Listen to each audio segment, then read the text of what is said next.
کون ہے کہ جو مسلسل 1000 مہینوں تک عبادت میں گزار سکے؟ ہو ہی نہیں سکتا. آپ کو نیند بھی آئے گی، آپ کو انسانی ضرورتیں بھی ہوں گی، آپ کو کھانے پینے کے لیے بھوک پیاس کا وقت بھی نکالنا پڑے گا، لیکن شب قدر نصیب ہو جائے تو سمجھو بغیر رکے نان سٹاپ اس نے 1000 مہینوں تک عبادت کر لی. وہ 82-83 سال بنتے ہیں.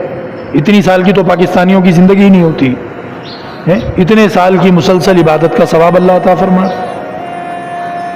اور فرمایا کہ یہ صبر کا مہینہ ہے، یہ صبر کا مہینہ ہے، اس میں صبر کرنا ہے. اب روزہ تو رکھ لیا لیکن اب غصہ آ رہا ہے، بھوک لگ رہی ہے تو غصہ آ رہا ہے. اور جس کو سگریٹ یا پان گٹکے کی عادت ہوتی ہے اس کے ساتھ یہ مسئلہ زیادہ ہوتا ہے. اب روزہ رکھ لیا، اب نشہ بھی نہیں کر سکتا تو غصہ آ رہا ہے.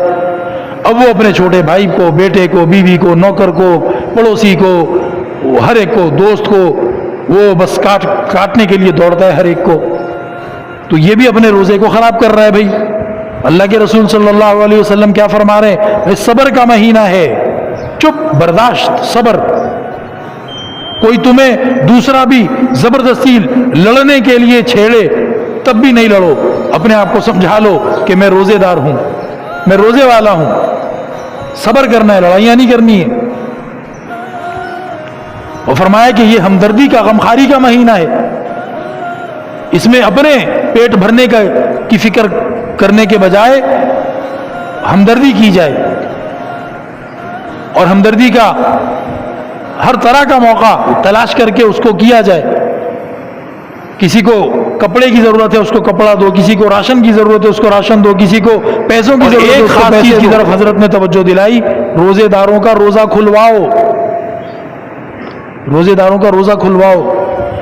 اپنے روزے کا پورا پورا ثواب تمہیں ملا. جتنے بندوں کا روزہ کھلواؤ گے ان کو اللہ ان کے روزے کا پورا پورا ثواب دے گا. پھر تمہیں بونس میں ایک چیز کیا ملے گی کہ جتنوں کے تم نے روزے کھلوائے ان سب کے روزوں کے برابر تمہیں اکیلے کو بھی ثواب مل جائے گا.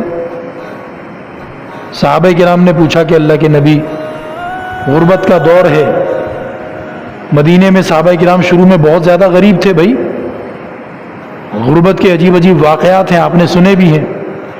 تو اللہ کے رسول، ہم روزہ کھلوانے جتنی حیثیت ہی نہیں رکھتے، ہم کسی کا کیا روزہ کھلوائیں گے؟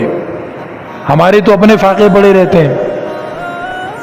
تو حضرت نے ارشاد فرمایا کہ وہ مہمانداری والا روزہ بھلے نہ کھلوا سکو، جیسے کسی مہمان کے سامنے کھانے رکھے جاتے ہیں، بھلے ویسا نہ کر سکو، اللہ رب العزت روزہ کھلوانے کا پورا ثواب اس کو عطا فرما دیں گے جس نے ایک چھوارا، تازی کھجور بھی نہیں تھی بیچارے کے پاس، سوکھا چھوارا اس نے روزے دار کو دیا کہ بھئی یہ کھا کے کیا کر لو، اپنا روزہ کھول لو.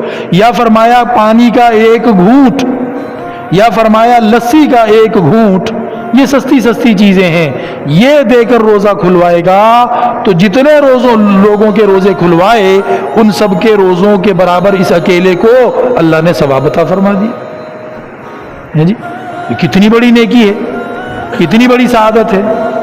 اور الحمدللہ جن لوگوں کو اس کی سمجھ ہے وہ اس میں لگتے ہیں، روزانہ اس میں لگتے ہیں، اور ان کو اپنا روزہ کھولنے کی بھی فکر اتنی نہیں ہوتی جتنی یہ فکر ہوتی ہے کہ ہماری کھجور سے، ہمارے پانی سے، ہمارے کسی چھوٹے موٹے آئٹم سے کوئی روزے دار روزہ کھول لے.